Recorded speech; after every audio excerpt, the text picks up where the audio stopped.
Selamat pagi Bapak Ibu semuanya. Kita berkumpul kembali di dalam hadirat Tuhan. Dan sebelum kita menerima firman Tuhan pagi hari ini, makanan rohani yang kita akan nikmati bersama-sama, sebelumnya kita mau berdoa dahulu. Mari kita berdoa. Saya ajak Bapak Ibu Saudara yang ada di rumah, kita benar-benar tetap menghormati Tuhan ya. Meskipun Bapak Ibu Saudara di rumah masing-masing, mungkin di kamar, tapi sikap hatimu tetap hargai kehadiran Tuhan dan hormati Tuhan. Mari kita berdoa. Kami bersyukur kembali pagi hari ini Tuhan. Gak habis-habisnya rasa syukur kami kepada Tuhan. Walaupun jalan kami banyak kadang-kadang melalui jalan yang berbatu-batu, jalan yang penuh dengan tanjakan, dan kami harus menghadapi semuanya itu. Tapi kami tetap bersyukur kekuatan Tuhan yang Tuhan berikan kepada kami itu sungguh luar biasa, sehingga kami mampu melewati segala sesuatu dengan sukacita. Kami tetap pikiran kami tetap tenang dan hati kami tetap alami sukacita di tengah-tengah apapun yang kami hadapi. Dan pagi hari ini kami mau berikan waktu yang terbaik, prime time, pagi hari ini yang kami miliki supaya kami sungguh bisa bersekutu dengan Tuhan melalui firman-Mu pagi hari ini. Terima kasih Tuhan, di dalam nama Yesus urapan-Mu mengalir atas hamba-Mu, atas semua umat-Mu dimanapun mereka berada, dalam nama Yesus. Amin. Shalom Bapak Ibu semuanya. Hari ini kita kembali datang pagi ini dalam persekutuan doa pagi. Dan saya percaya setiap pagi ada berkat yang luar biasa Tuhan sediakan bagi umatnya yang merindukan Tuhan. Saya hari ini kita akan membaca di dalam 1 Samuel 26 dan 1 Samuel 27 ya. 1 Samuel 26 ada perikop untuk kedua kalinya Daud membiarkan Saul hidup. Ya. Berarti kalau ada kedua kali, berarti ada pertama kalinya. Ternyata pertama kalinya itu di 1 Samuel 24, Bapak Ibu semuanya. Di situ dikatakan Daud membiarkan Saul hidup. Mungkin ada beberapa orang yang belum mengerti kisah tentang Saul dan Daud, ya, Bapak Ibu. Saya jelasin sedikit supaya kita paham. Kenapa kok tiba-tiba ada kata-kata Daud membiarkan Saul hidup, dan pasal 26 untuk kedua kalinya Daud membiarkan Saul hidup. Masalahnya begini, Bapak Ibu semuanya begini. Saul itu adalah seorang raja Israel pada waktu itu. Ya. Kita tahu bahwa seorang raja itu memiliki otoritas penuh. Seorang raja memiliki kekuasaan yang full. Dia mau perintahkan apa saja, tidak ada yang bisa menghalangi. Ya, tetapi ternyata di dalam perjalanan kekuasaan, dalam masa-masa kekuasaan Raja Saul, Israel harus menghadapi orang Filistin yang bernama Goliat. Ya, Bapak Ibu. Nah, waktu itu kita tahu bahwa Goliat ini adalah seorang yang sangat ditakuti oleh semua orang Israel. Termasuk Raja Saul pun dia tidak berani menghadapi Goliat. Ya. Kalau kita lihat di 1 Samuel 17 dan 18 dan macam-macam, ternyata kekasih Tuhan semuanya, ternyata untuk orang yang berani berperang melawan Goliat itu tidak ada kecuali Daud. Ya. Kenapa Daud tiba-tiba bisa punya nyali yang begitu besar? Kenapa Daud tiba-tiba bisa punya semangat yang menggebu-gebu untuk mengalahkan Goliat? Karena apa? Karena ternyata Saul ini, Goliat itu menghujat nama Allah Israel, menghujat nama Tuhan, dan dia menghina. Dia pikir tidak ada orang yang bisa mengalahkan Goliat. Dan semua panglima-panglima perang orang Israel, tentara-tentara yang gagah-gagah perkasa, tidak ada yang berani maju. Dan dia akhirnya ngejek-ngejek Tuhan semesta alam itu, diejek oleh Goliat. Dan yang terlalu menyakitkan hati Daud adalah kata-kata Goliat ya, yang menantang Tuhan, menantang Allah Israel. Daud begitu sakit hati ketika mendengar Allahnya ditantang oleh Goliat. Dan dia tidak lagi melihat keadaan tubuhnya, melihat keadaan fisiknya. Kita tahu bahwa Daud itu waktu itu belum dewasa, seorang dewasa yang matang, belum, ya. Dan Daud belum pernah berlatih untuk berperang. Secara logika, Daud tidak mungkin akan bisa memenangkan peperangan melawan Goliat. Tetapi sekali lagi, hidup ini kadang-kadang yang terjadi itu tidak sesuai dengan logika kita. Apalagi kalau kita punya iman, apalagi kalau kita punya Allah yang hidup, Allah yang orang Israel sembah dan kita sembah. Ternyata Allah yang kita sembah, Allah yang kita layani ini seringkali melakukan sesuatu yang di luar logika kita. Coba bayangkan, Goliat yang begitu besar, saya tidak memerinci, di 1 Samuel ada tingginya berapa, lingkar ininya berapa, senjatanya apa, dia pakai baju perang apa, dan semuanya lengkap. Sedangkan Daud, dia perang aja belum pernah belajar. Postur tubuhnya kecil, pendek. Sebetulnya tidak seimbang antara Goliat dengan Daud kalau dilihat secara logis. Tapi sekali lagi, Allah yang kita layani, Allah yang kita sembah, itu tidak bisa diukur dengan logika kita, tidak bisa diukur dengan kemampuan otak kita yang kecil ini, Bapak Ibu. Dan saya secara singkat mau katakan bahwa akhirnya Daud memenangkan peperangan melawan Goliat. Goliat mati, roboh, dan waktu itu Daud dielu-elukan oleh orang Israel. Di 1 Samuel 18 dikatakan, Saul mengalahkan beribu-ribu musuh, tetapi Daud berlaksa-laksa. Beribu-ribu dengan berlaksa-laksa ini jauh bedanya.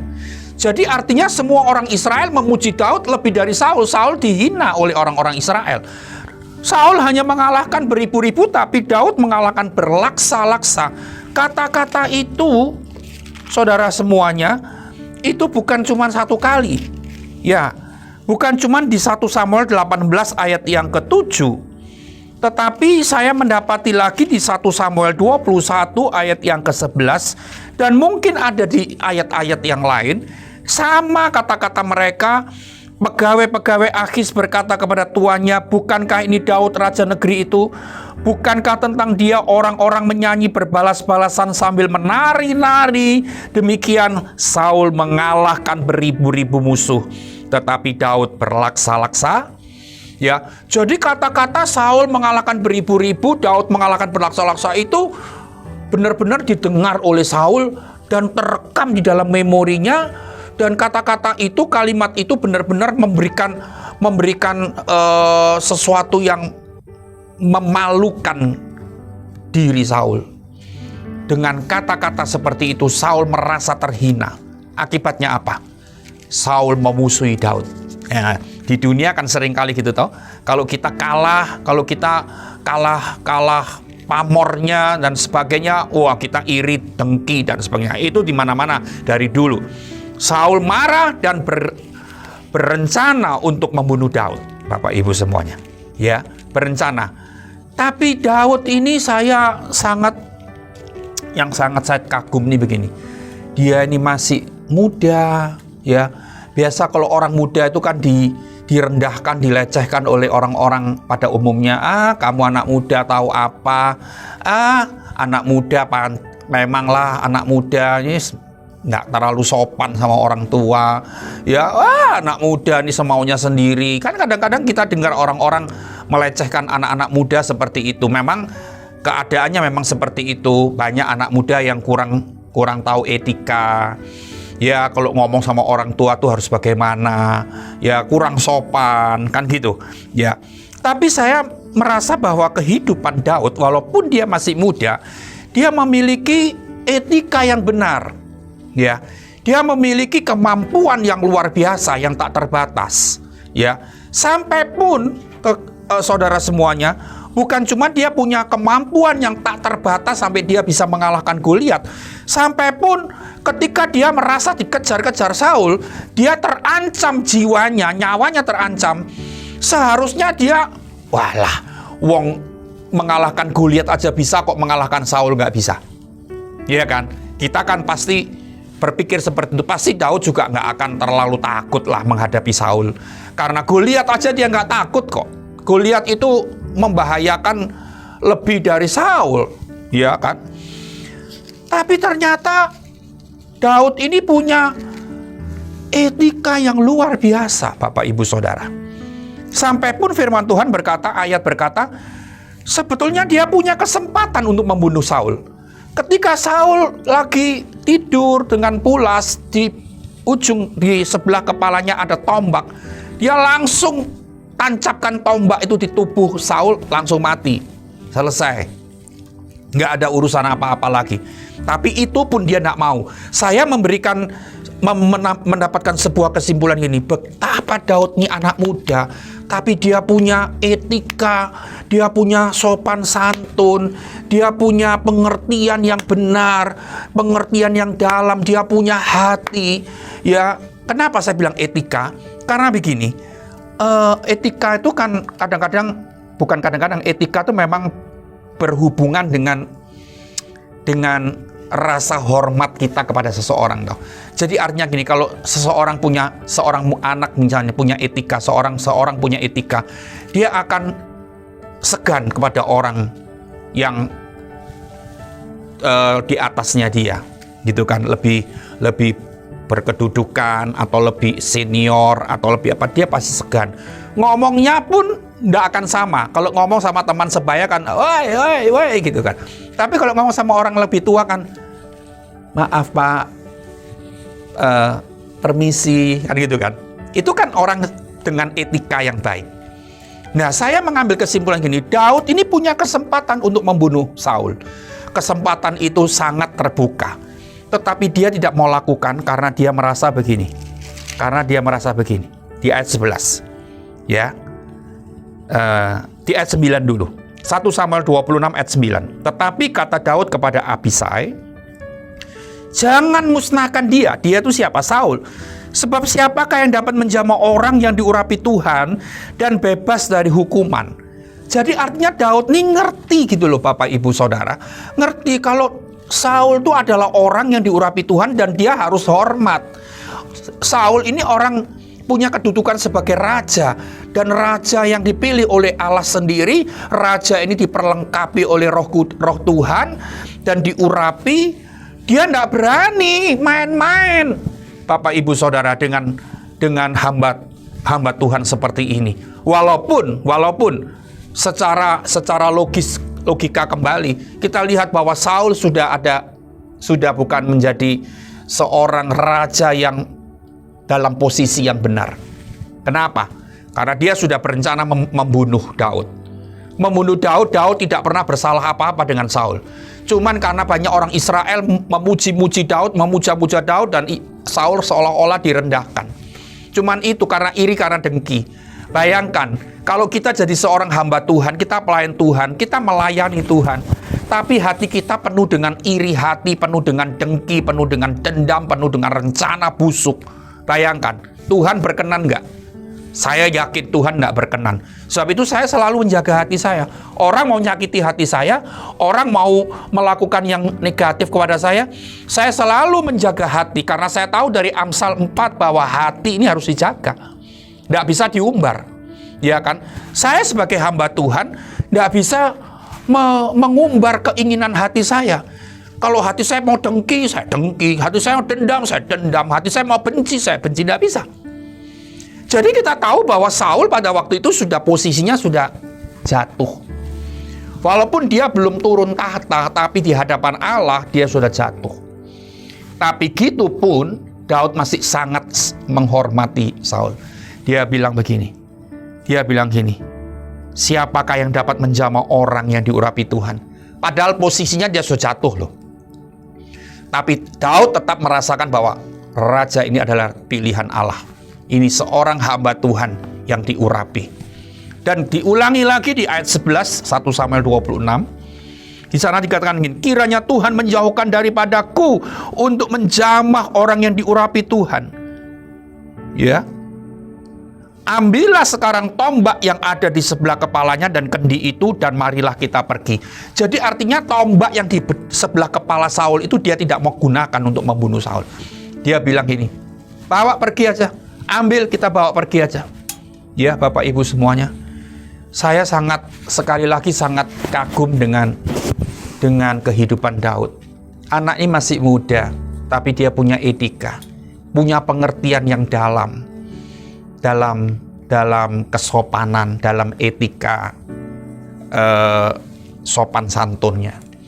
Dia tidak main-main. Dia tahu bahwa seorang yang diurapi Tuhan, dia tidak bisa main-main. Walaupun saudara tahu, Saul sudah jatuh, Saul sudah melakukan sebuah dosa di hadapan Tuhan, tapi dia tidak pernah mau berani melakukan apapun. Bukan karena saya menyampaikan firman Tuhan ini karena saya hamba Tuhan, bukan. Dan saya bukan merasakan bahwa saya ini hamba Tuhan diurapi, tidak. Saya tidak pernah punya pikiran seperti itu kan. Kalau Tuhan mengurapi saya itu sebuah kasih karunia. Dan saya cuman ingin bahwa kehidupan saya yang diurapi oleh Tuhan itu, saya cuman ingin dalam hidup saya, tingkah laku saya, sikap hidup saya, tindakan saya, pikiran saya, kata-kata saya itu semua berkenan di hati Tuhan.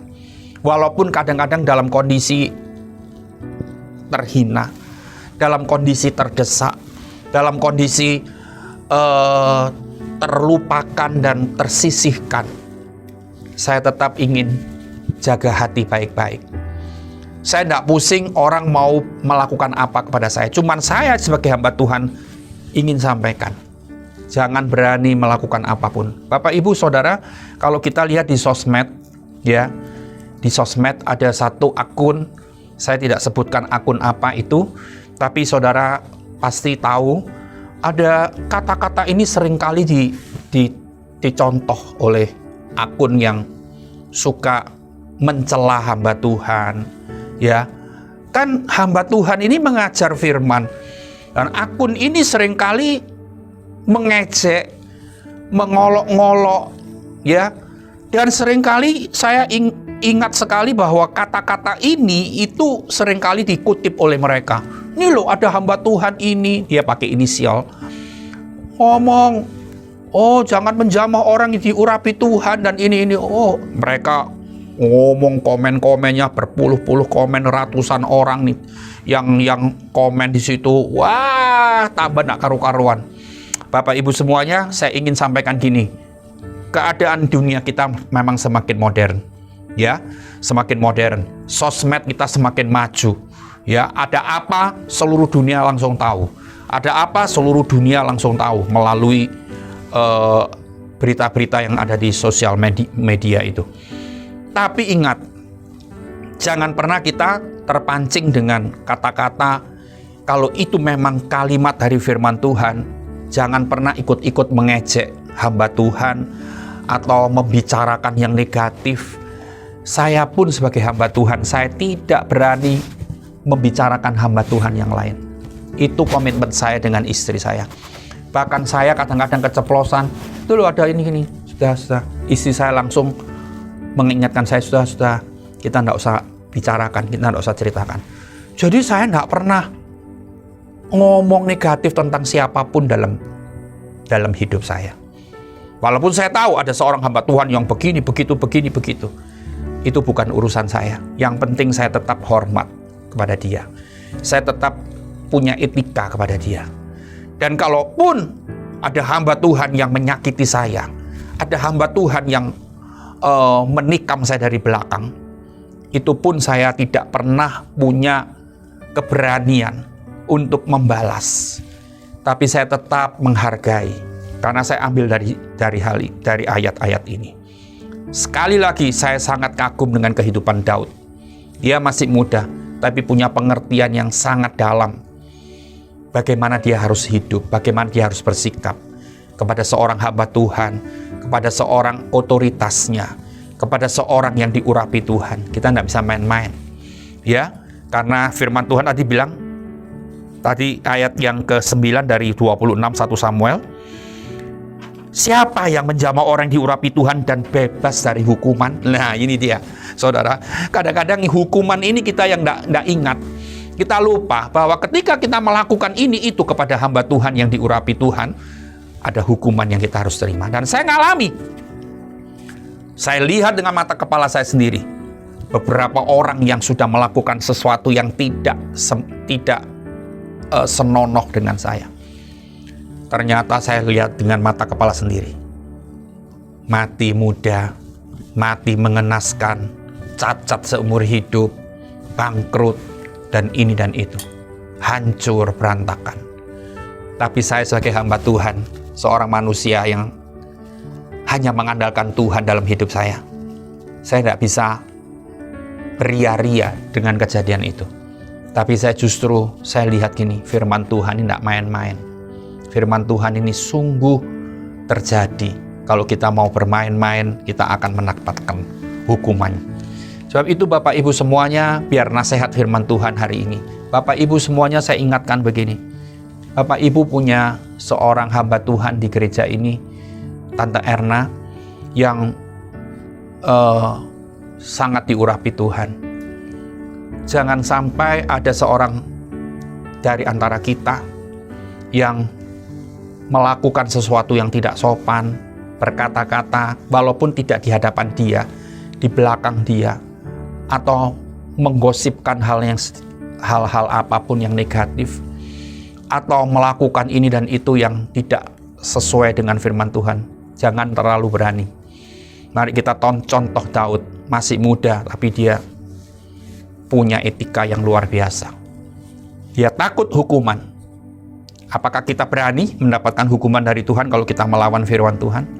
Jangan ikuti orang-orang ngomong di sosmed, di akun yang saya maksud tadi. Ya, tapi ikuti firman Tuhan, hormati dia. Maka engkau akan mendapatkan hal-hal yang luar biasa dari Tuhan.